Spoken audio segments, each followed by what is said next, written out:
Citroën lance sur le marché haut de gamme la Citroën XM V6 24 soupapes, finition exclusive. Nous allons voir tout de suite ce qu'elle a dans le ventre. Eh bien, voici donc le fameux moteur ZPJ 4 qui équipe donc la Citroën XM V6 24 soupapes. Ce moteur est pour une large part identique au moteur ZPJ, en particulier en ce qui concerne le bloc carter cylindre, le vilebrequin, les bielles, les chemises, la segmentation et la pompe à huile. Par contre, ce moteur a des différences qui lui sont propres et qui portent donc sur les culasses, sur les arbres à cames, sur les pistons et sur la distribution. Mais parlons d'abord des culasses. Les culasses comportent plusieurs pièces qui nous intéressent. Tout d'abord, ici, un arbre à came en tête qui est entraîné par une chaîne à tendeur hydraulique à réarmement mécanique.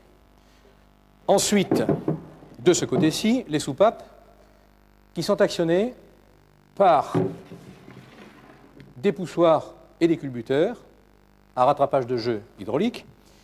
Et enfin, vous le voyez ici, nous avons cette platine qui comporte les deux axes de culbuteurs. Le premier axe qui supporte les 6 culbuteurs d'admission. Et enfin, le deuxième axe qui, lui, ne comporte que 3 culbuteurs à fourche monopièce d'échappement. Voilà. Pour terminer, je vous dirai qu'en ce qui concerne le serrage de la culasse, eh bien, ma foi, il n'y a rien de particulier à ajouter.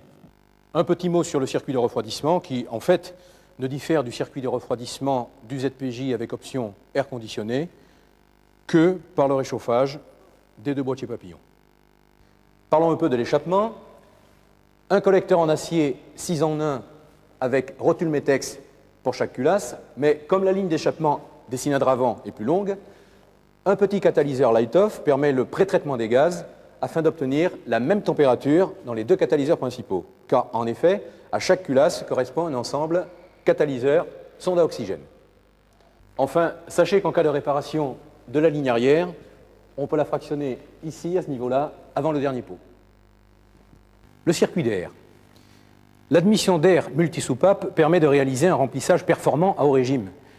Seulement, il y a un inconvénient, c'est le manque de couple à bas régime. On corrige cet inconvénient sur ce moteur par un dispositif d'admission spécial, la cave, l'admission à caractéristiques acoustiques variables. Quel est donc le principe de fonctionnement de la cave?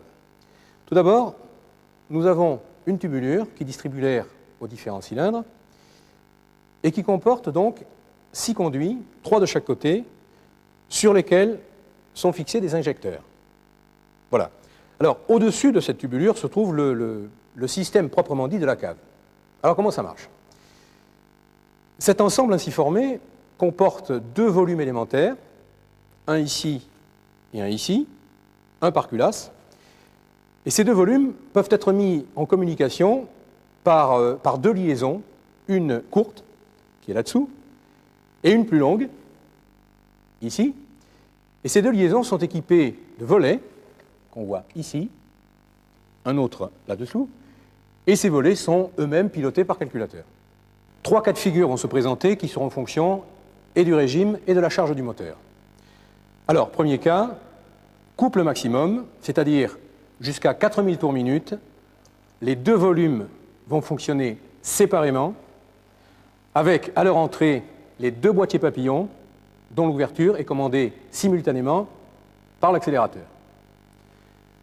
Deuxième cas, c'est le régime intermédiaire entre 4000 et 5000 tours minute, et c'est la liaison longue qui va mettre en communication les 2 volumes. Enfin, troisième cas de figure, puissance maximum, c'est-à-dire au-delà de 5000 tours minute, les 2 volumes vont être mis en communication par la liaison courte. Pour ce qui est de l'injection et de l'allumage, le nouveau système Phénix 4 est une évolution du SBAE Phénix 3B.